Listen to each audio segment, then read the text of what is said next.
आज के इस लॉन्ग वीडियो में हम ऑपरेशन थिएटर में काम आने वाले इक्विपमेंट्स के बारे में बात करने वाले हैं। तो सबसे पहला होता है सर्जिकल टेबल, जिसको ओटी टेबल भी कहते हैं। ये काम आता है पेशेंट को लेटाने के लिए। इसमें कुछ ऐसी सुविधाएं होती है कि प्रोसीजर के अकॉर्डिंग पेशेंट को पोजीशन दी जा सके और डॉक्टर के हाइट के अकॉर्डिंग ऊपर नीचे किया जा सके। दूसरी चीज होती है एनेस्थीसिया मशीन। इसका काम होता है अपर बॉडी की सर्जरी के दौरान पेशेंट को एनेस्थीसिया गैस देने के लिए और प्रोसीजर के दौरान ऑक्सीजन डिलीवर करने के लिए।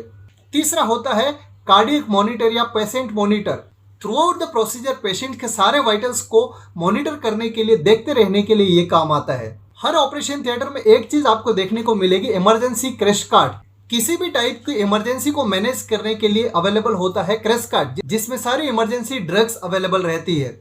अगला है ओटी लाइट्स या सर्जिकल लाइट्स, जिसका काम होता है प्रोसीजर की एग्जैक्ट जगह पर फोकस करना, साथ ही डॉक्टर्स की परछाई उस जगह पर ना पड़े, इस तरीके का इसका सेटअप होता है, जिसको हम कहते हैं सर्जिकल लाइट। कुछ जगह पर आपको इंट्यूबेशन ट्रॉली भी देखने को मिलती है, जहां पर पेशेंट को इंट्यूबेट करने के लिए सारी चीजें अवेलेबल होती है, जैसे कि ET tube, laryngoscope, video laryngoscope, Ambu bag. ये सारी चीजें एक ट्रॉली पर सजा के रखी जाती है। यह है इन्फ्यूजन पंप, जिसका काम होता है मेडिसिन को एग्जैक्ट एंड स्लो लेवल पे कंटिन्यूस देते रहने का। यह है सक्शन मशीन और इसका काम होता है प्रोसीजर के दौरान यदि बहुत ज़्यादा ब्लीडिंग होता है तो उसको सक्शन करना है, इन्फेक्टेड वुंड है तो उसको वॉश करके सक्शन कर लिया जाता है। साथ ही सीजरियन जैसे प्रोसीजर के दौरान एमनियोटिक फ्लूइड को सक्शन करने के लिए काम आता है।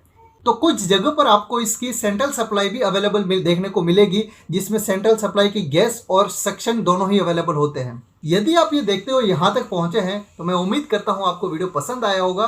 चैनल को सब्सक्राइब जरूर कीजिएगा। यह है लेप्रोस्कोपिक सर्जरी के लिए लेप्रोस्कोपिक सिस्टम, जिसमें सर्जरी के दौरान कुछ इंस्ट्रूमेंट एब्डोमेन में डाल दिए जाते हैं, वीडियो कैमराज होते हैं और सर्जन होते हैं, वो इस स्क्रीन पर देख के प्रोसीजर को परफॉर्म करते हैं।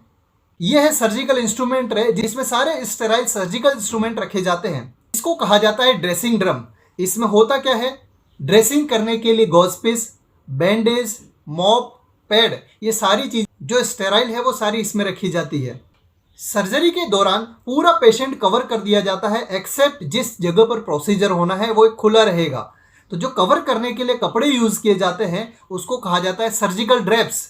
ये डिस्पोजेबल भी होते हैं और रीयूज वाले भी होते हैं।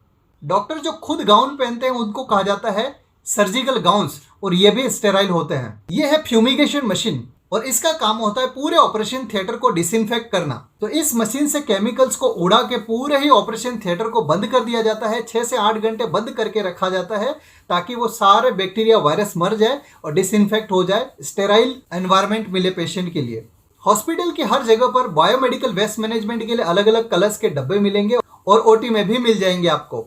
छोटे ऑपरेशन थिएटर में आपको ऑटोक्लेव मशीन भी देखने को मिलेगी, जिसका काम होता है इंस्ट्रूमेंट को और ड्रेसिंग ड्रम को स्टेराइल करना। बड़े हॉस्पिटल्स में एक अलग ही यूनिट होती है जहां पर पूरा सेंट्रल स्टेराइजेशन डिपार्टमेंट मिलेगा। एक चीज भूल गए, यह है मेयो ट्रॉली। इसके ऊपर स्टेराइल सीट बिछा के सारे स्टेराइल इंस्ट्रूमेंट को सजा के रख दिया जाता है जो सर्जरी के दौरान यूज आने वाले हैं।